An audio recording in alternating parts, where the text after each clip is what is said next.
Tonight we have a lot to cover, and let me just back up a little bit.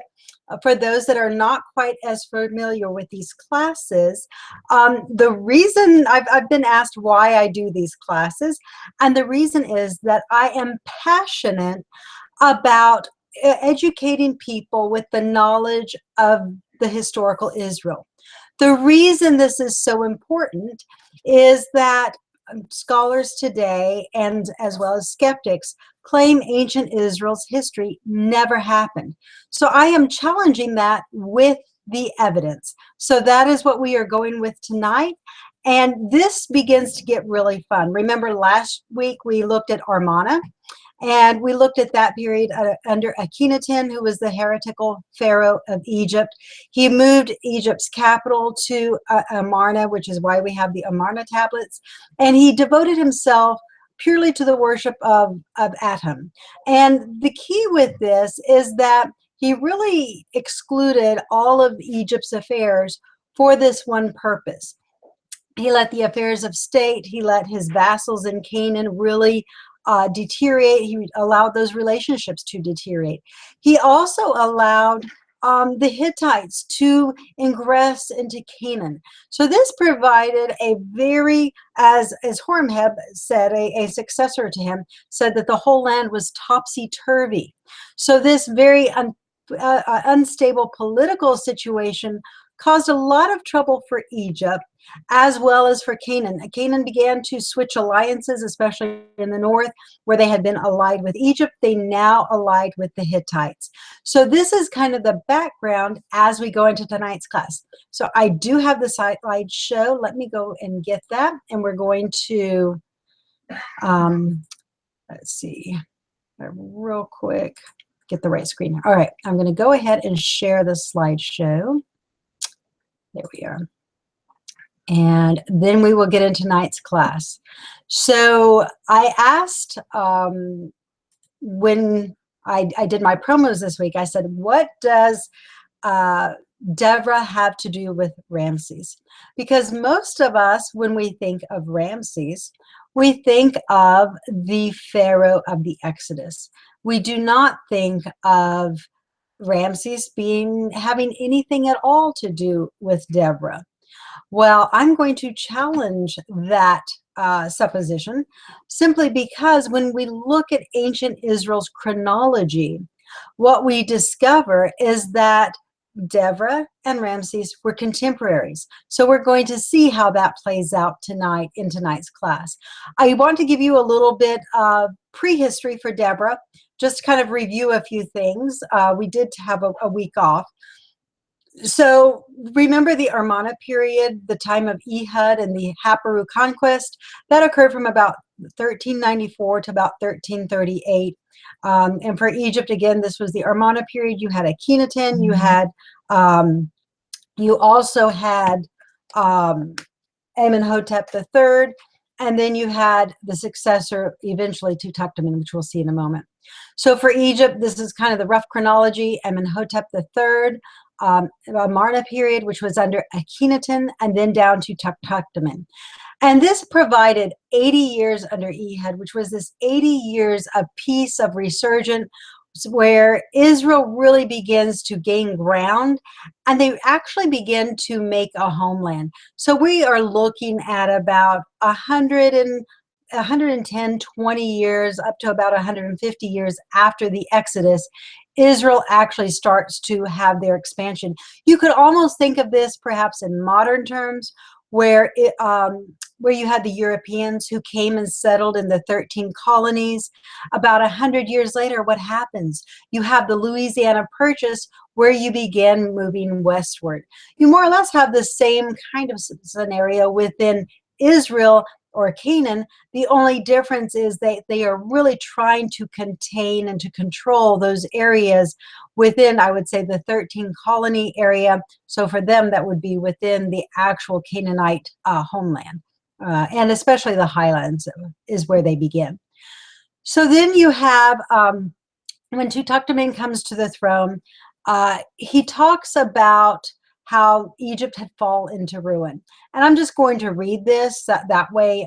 Sometimes it's hard to read what I have here on the slide while I'm talking. So we'll read this and then discuss it. So the stella's horizontal lines of the text record how the temples of Egypt had fallen into ruin during Akhenaten's reign, and how Tutankhamun had restored them to their former glory. Horem had usurped the stela, but did not change all of Tutankhamun's cartouches. So what Tutankhamun talks about, he talks about inheriting a kingdom that was turned upside down. The affairs of state had been neglected. The alliances between friends and foes had been totally neglected during Akhenaten's era. He is now going about to restore those relationships. Tutankhamun did make expedition. He went all the way to Kadesh, and his main objective was twofold. Number one, he wanted to confront the Hittite aggression on the northern border. And the second thing is he wanted to sway the Canaanite city-states that had gone over to the Hittites. They were formerly allied with Egypt, and now they were aligned with Mitanni as well as the Hittites. At this time, Horemheb, who succeeds Tutankhamun, was his general. He was also a tax collector.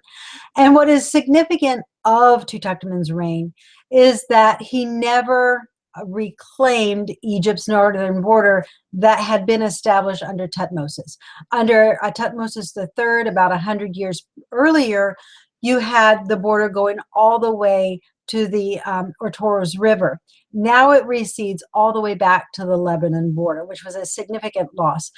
I have a web link at the bottom of this page if you want to find or study more of Tutankhamun's expedition and the political ramifications of that. You can type that link into your browser and you can track it there.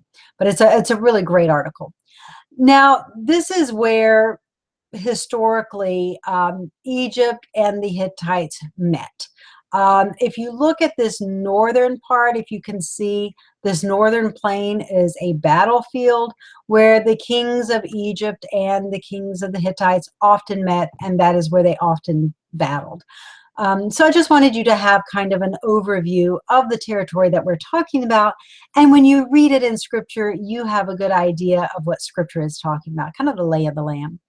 Now, Horemheb, Tutankhamun had a very short reign, only about 12 years. He was murdered.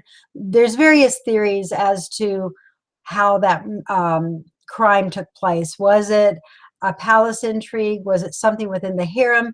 Did Horemheb have him executed? We really don't know.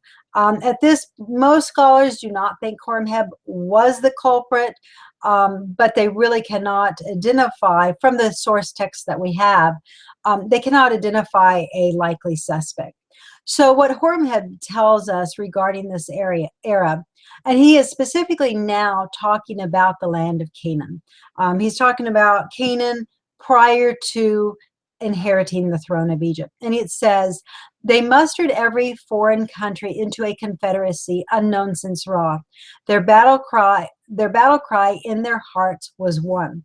So what he is referring to is this insurrection and the uprising within the land of Canaan, where you had the Haparu attacking allies of the Egyptian state. Remember, they were attacking Jerusalem, they were attacking Megiddo, they were attacking Hatzor, they were attacking all of the cities in Israel, or in Canaan, and those cities that did not fall to them, they then formed alliances.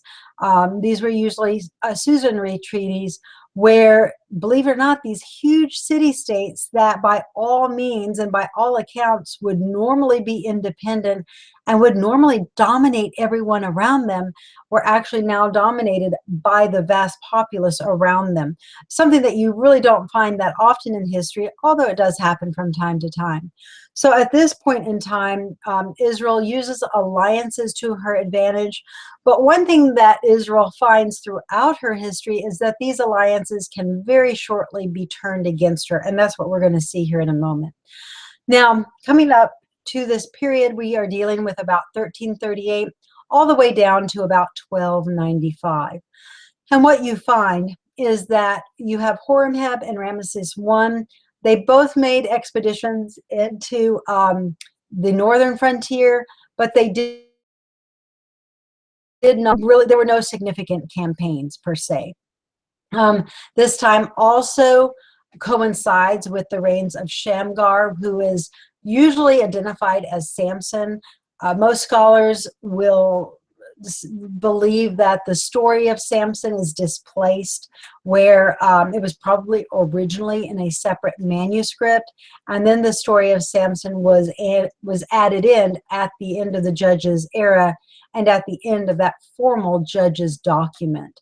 The Judges document was probably, entries were made every Jubilee, and they were updated every 50 years. And then when Samuel inherited that role as not only just a priest, but really as someone who is helping David establish the monarchy, that role, the role of historian, really became something that was more formal. And then that is where you see probably the work of Samuel taking all of the records during the Judges era and making a formal state document of them. And then the story of Samson is placed afterwards. You do also find, because one of the issues that you come across in this discussion is the fact that there are variant spellings, Shamgar versus Samson. You find that in Egypt, you find variant spellings of the same name of the same person. So, you know, some of us that are dyslexic or don't do so well with spelling, we would have actually fared quite well in Egypt, where spelling was not a necessity. If it was phonetically similar, you were in the ballpark, you were probably pretty good. So that just wasn't an issue that they were compelled to have a standard on at that point in time. Now, Seti I makes several trips into Egypt. And what you find, and actually before we get into Seti, let's stick with Horemheb just a moment. He's still talking about the displacement of Canaanites by the Apru. Remember, this had again been done during the Amarna period. And when he comes into the throne in 1338 after King Tut's death, this is what he states regarding the land of Canaan. He says, others have been placed in their abodes, they have been destroyed, and their towns laid waste, and fire has been thrown. They have come to entreat the great in great strength, to send his mighty sword before. Their countries are starving, they live like goats of the mountain. So what Horemheb is basically stating is that there has been an attack, there has been an affront within the land of Canaan, where cities have been destroyed, lands have been laid waste, cities have been torched. You know, this is exactly what Numbers 33 instructed Israel to do. When you look at Deuteronomy and the instructions that God gives to Moses regarding the land of Canaan, he tells them if they don't open friendly to you, if they will not accept your terms, it says burn the towns, lay waste to it. You also find that these people, when they're being driven out of the land, where do they go? Well, some of them do probably go north to the Hittites, but Horemheb, when he states the great in strength, that is a reference to Egypt. That is a reference to Pharaoh. So many of these people had, you know, today we have the Syrian refugees who are fleeing war. They are fleeing disaster, seeking homelands in Europe. Kind of the same thing here. You have people who are retreating to the safe haven of Egypt. They are seeking sanctuary and asylum within the borders of Egypt. Again, this is a call for Pharaoh to make an expedition into Canaan to establish law and order and peace and tranquility of the land. Israel's campaigns, the countries were starving. You know, during a time of war, Again, look at Syria. There's massive starvation during times of war. You do flee to the mountains where you have hope that you will have some sort of peace and that you and your family will be protected. So again, Israel is trying to find a homeland for themselves, a place where they can live unmolested, where they can live according to a constitution. The Canaanites within the land of Canaan had, according to Genesis 15:16, after 430 years, their sins would have come to the full. We find evidence of disease. We find evidence of idolatry. There were also perversions of immorality within these communities as well that necessitated a judgment, and God used Israel to effect that judgment in Canaan. So at this point in time, this again is referring to the time of Ehud, where he had warred in Israel and established a homeland for the Israelites. Now, it's interesting with Horemheb's reign because he really did not seek military conquest. He sought to establish law and order, and he really sought to reform Egypt's system of justice and their law code. The Amarna period really fell into decay as far as the temple cults were concerned. I think most of us growing up in a Western culture, we look at the temple cults as just, some pagan entity where they did all of these crazy incantations. They would pray to all the deities, and they would bring all their offerings or sacrifices and just being something that was very pagan. What I think a lot of us fail to understand, or we probably just aren't educated on this, is that every temple cult, whether you look in Mesopotamia or Egypt, they all embraced a particular law code for their constituents to follow. So that if you're familiar with the Code of Hammurabi, or there's a lot of other ancient Near Eastern codes from Elba to Susa, you have all these law codes that prescribed different ideas of law and justice. Many of them overlapped, but then some of them did not.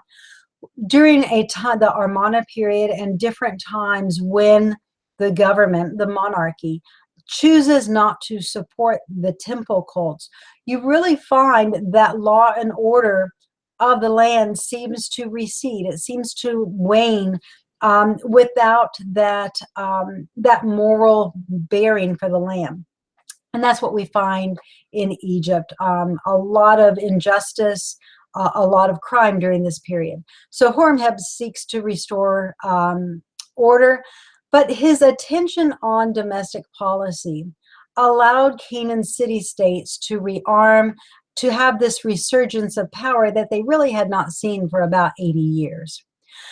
Then, at the end of this time, what is the story of Israel? Israel's story over and over again is they have great achievements, they do really, really well, and then they rebel. They trust in their own might, they trust in their own way of doing things, and they rebel against the constitution that God had given to them at Sinai. So this is the account, Judges 4, of Israel's rebellion, and we're going to go ahead and read it. It says, "And the children of Israel again did evil in the sight of Yehovah. And when Ehud was dead, and Yehovah sold them into the hand of Jabin, king of Canaan, that reigned in Hadzor, the captain whose host was Sisera, which dwelt in Harosheth of the Gentiles." So this is the account of Israel's rebellion, but it's very fascinating because one of the, when you embrace an early Exodus date, one of the arguments, one of the polemics that you hear against this is, where is Egypt in the Judges account?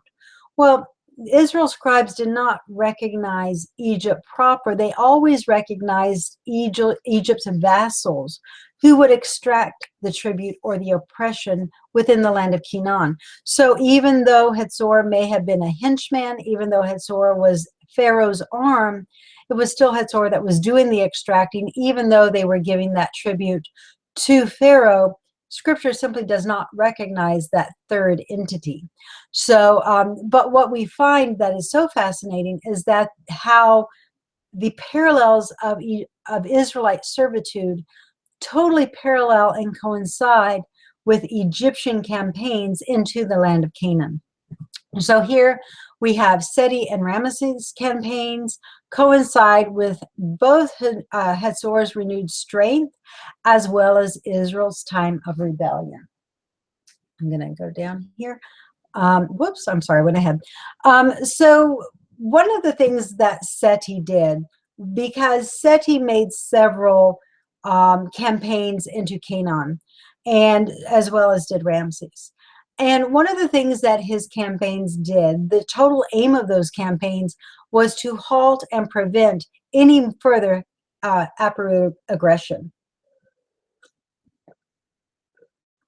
And this is from Seti's inscription at Beth Shean. I believe this, actually I may have misspoke, but I believe this inscription does come from Beth Shean. And Seti states, the Hebrew of Mount Yarmuta have attacked the Asiatics of the realm. Now, this is written as Yarmouth, as a refuge city belonging to Manasseh in Joshua 21, verse 9. So you can see that we are talking about the same places. If you will recall, the territory specifically in which Israel was so active during the Amarna period, about 90% of that territory was Manasseh's territory, where they began to expand and gain a lot of land for Israel as a nation state. So this is a map. Okay, here we go. This is a map of both Seti and Ramesses campaigns. Meneptah is in green. We will study him in about 1 or 2 weeks. But if you'll focus on the red as well as the blue lines, you'll notice that Seti went from Megiddo all the way to Beth Shean, to Yanom, and up to Hatzor. So what is happening here is he is really vanquishing the Aparu. He is totally weakening and bringing them back under Egyptian subjection. His attack on Hatzor, you know, is probably partly attack, but it's probably just showing Egypt's strong arm and renewing that federation for Egypt, for Hatzor to levy taxes on the region. And this is why we see very shortly thereafter Israel coming under oppression to Hatzor. Now, the other thing that we find an inscription, and this actually comes down to Ramesses, and I do pair Seti and Ramesses together because when Seti campaigned in Canaan, he was a very old man, and Ramesses was his heir apparent. So Ramesses actually campaigned with his father during the expeditions of Seti I. So the other thing that you have in these inscriptions are references to Yahoo in the land of the Sosu Bedouins. These are variously referred to as Shasu of Yahweh. We have inscriptions both in the time of Ramesses as well as in the time of Thutmose III, about 120, 150 years prior, that refer to the Shasu of Yahweh. So this presents a problem for those that hold to a 12th, 13th century Exodus, because it demonstrates that the Hebrews were within the land of Canaan much earlier than traditionally ascribed. So the other factor that we find with the Ramessid era is the record of cities that are attacked and captives that are deported. This again totally challenges traditional understanding of the Exodus, Canaan Conquest, and Judges era. Ramesses tells us in his inscriptions at both Karnak as well as Pi Ramesses that he deported captives from Jacob El, and he deported captives from Levi El. Remember, previously Thutmose III had deported captives from Joseph El. So all of these are names that have direct ties to the story of Israel, to the history of Israel. We really have no reason to have any other nations, Amorites or Hittites or anyone else from the territory bearing the names of Israel or the territories of this time. This totally supports Israel having been in the land long enough to have built cities, inhabited them, and grown enough to be a source for Pharaoh to attack. There obviously would have been some sort of wealth involved for him to attack these and to take captives. When Ramses comes to the throne after Seti's death, he goes back and forth and with various expeditions between him and the Hittites. There are diplomatic marriages that are made, and finally, in the 21st year of Ramesses' reign, he makes an expedition to the Kadesh, to the border where Kadesh is. This would have been the Egyptian frontier. And he really becomes overly confident. I mean, if there's the old adage that Pharaoh is God and that Pharaoh is king, it's almost as though Ramesses is buying this propaganda himself, because he goes into battle as though he is invincible. What you see in this particular slide, and if you can see my mouse, this Ptah is a regiment of Egyptian forces. Behind that, you have the Set division, and then you have the Ammon and the Re division up here. Ramesses is overconfident. He and his particular regiment outpace the rest of the army. They capture Bedouins along the way who give Ramesses false information. They tell Ramesses that the Hittites are on the other side of the river. So they cross the Antares River thinking they're going to attack the Hittites. Ramesses has already coordinated attack with Mitanni, and they're going to basically trap the Hittites between, kind of a pincer move, between these two armies. Well, the Bedouins, who have no allegiance to anyone and who appeared to have been just rugged people who had been, too weak to have traveled with the Hittites, they were dropped along the highway, were actually secret agents for the Hittite army. And the information they fed to Ramesses was actually the wrong information, because when Ramesses gets to the other side of the river, he crosses this river with a very small regiment. His entire army is over 32,000 strong. The Hittites have similar numbers. But what happens? He's over in the enemy's territory with probably no more than a couple thousand men. He discovers he's been taken. The Hittites are at first, they are confused. They rally, they begin to attack.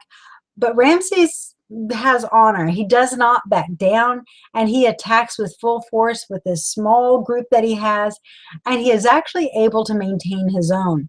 His life could very well have ended right there, because he was far outnumbered.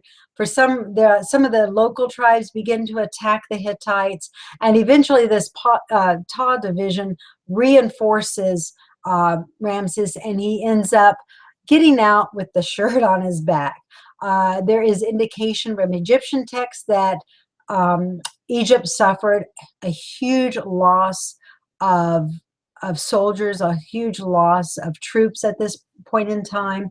And what you find is that Ramesses is now very willing and very open to solidifying a treaty with the Hittites. And what you find, if you compare Ramesses' treaty with the Hittites versus Thutmose's treaty with the Hittites, that is very generous. It's very equitable on both of their sides. Egypt is not necessarily the suzerainty anymore. There are terms where it is more of a parity, where it is on equal footing. So what we find is that Ramesses' first 21 years of his campaign in Canaan coincide with Hatzor's 20 years of oppression.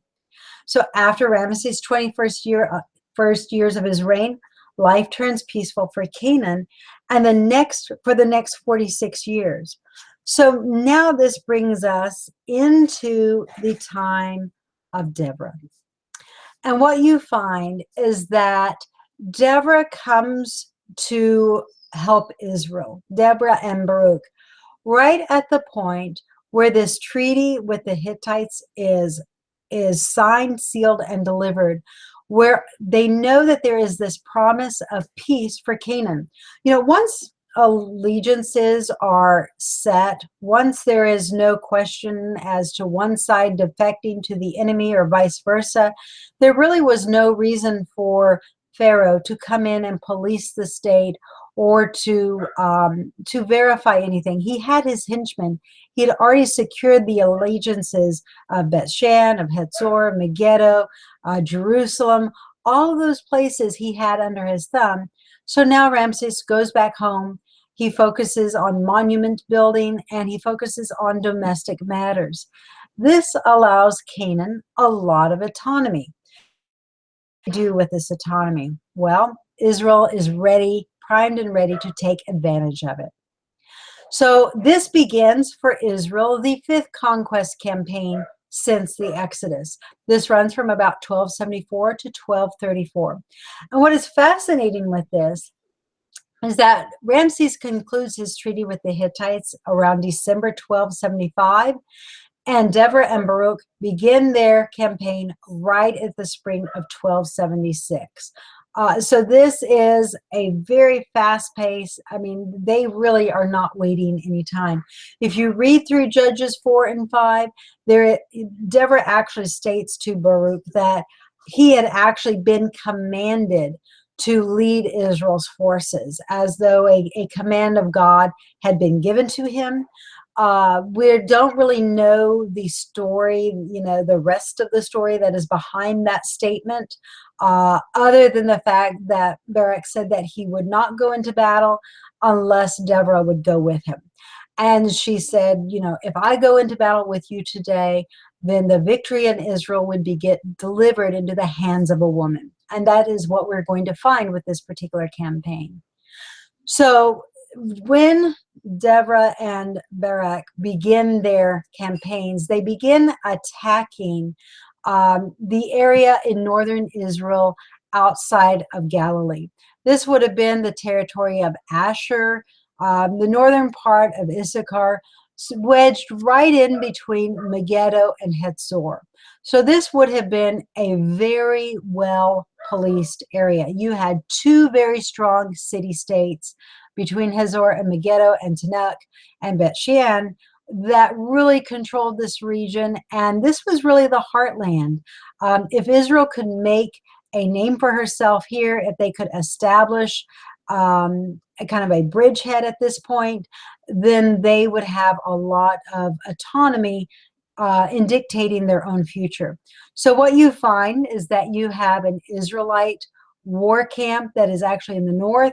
The Canaanite war camp is in the south. They meet and they battle.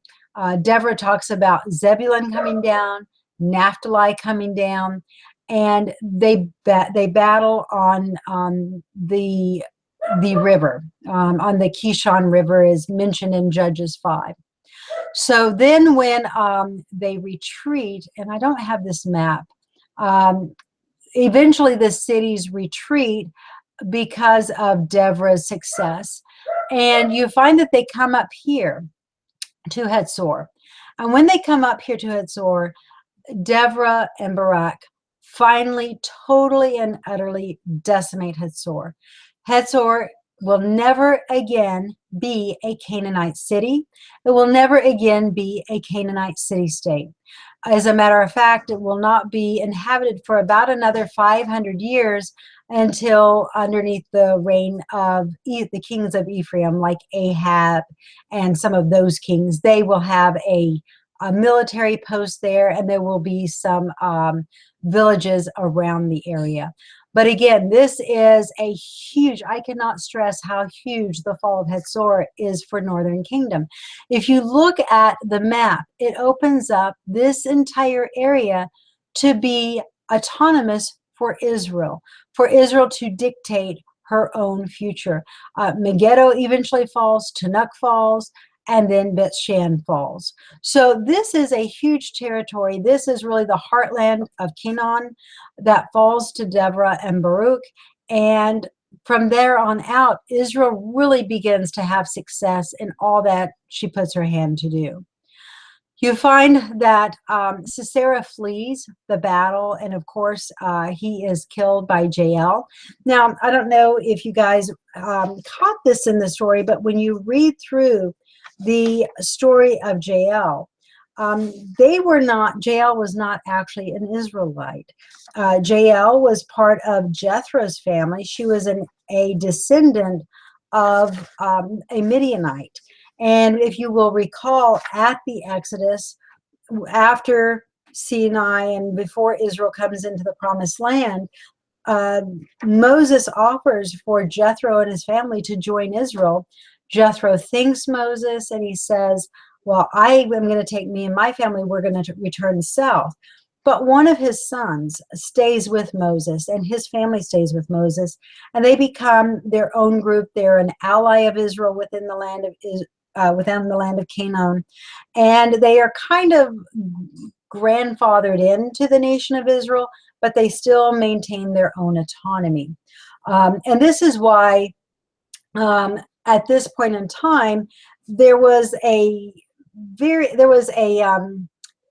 switch of alliances at this point in time, because initially, and I'm looking through my notes because I did not have time to do this, but initially Jethro's descendants did not, I'm trying to think, Hobab is the name. Hobab had initially disclosed Barak's military campaigns to Hatzor and to Sisera. So there was a switch of allegiance by Hobab, Jethro's descendant. And after he disclosed Barak's military plans, it totally thwarted what Barak had planned to do. And this is very likely why he sought to Deborah and why he sought her expertise as well as her counsel. So after this, when Sisera, when he is beaten, when he is seeking a place of safe shelter, he goes to Hobab, and he seeks shelter there because they had disclosed Israel's plan. So they think it's going to be a safe haven.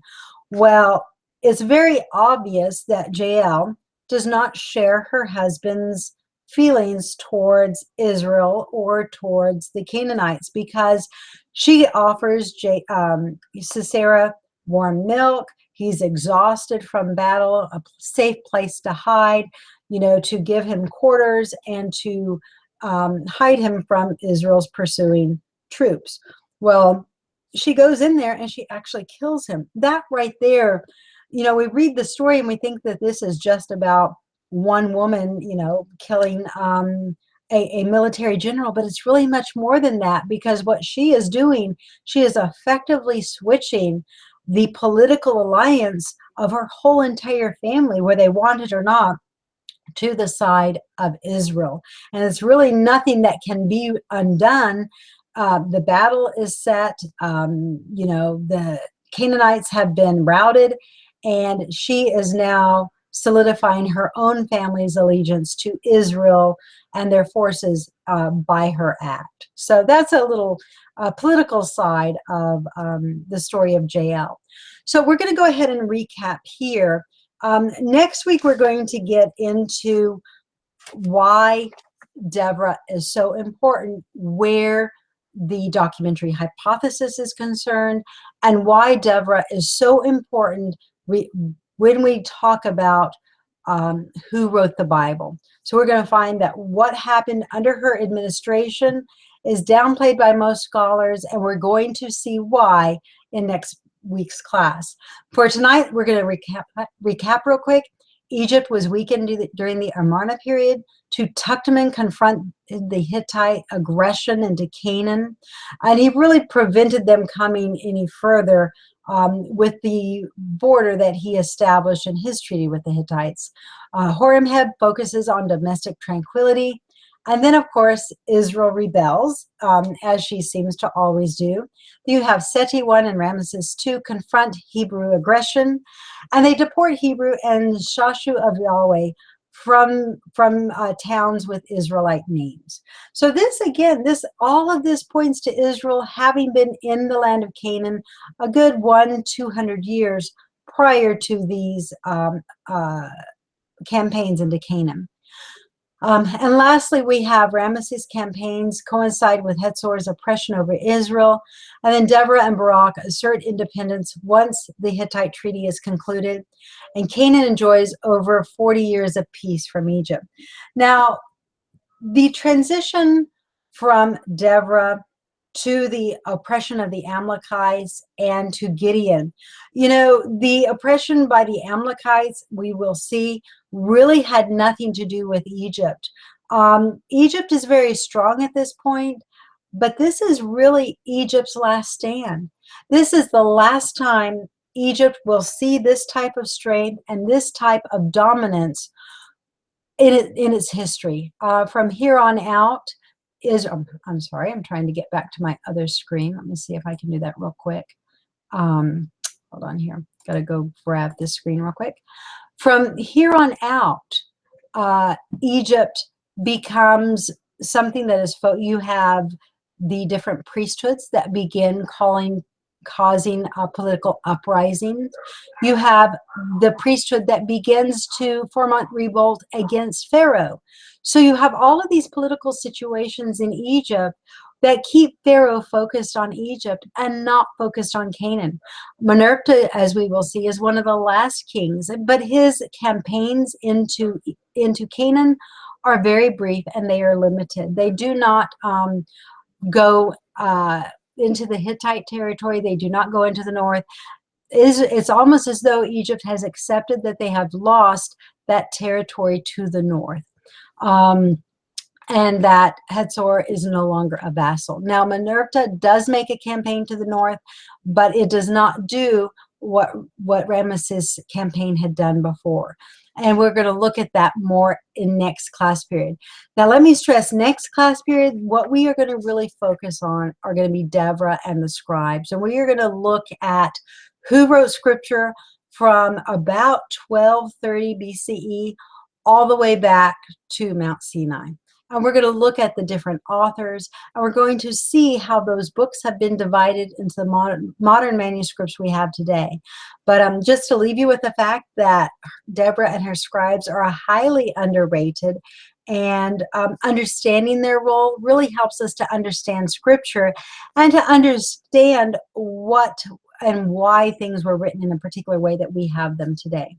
So that concludes the class tonight. We did have a little bit shorter class. I know we go over a lot of times.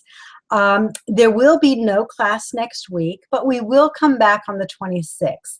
So if you will look, I have updated, and let me actually go get this real quick. Let me see if I can get, I have updated the Yahweh Exists book schedule. So let me get that. I'm going to see if I can't post a link real quick, and I'm going to share that. Let me see if I can copy that. Okay, I'm going to copy link address, and then I'm going to come back here and I'm going to paste it. So this is the updated Yahweh Exists book club schedule.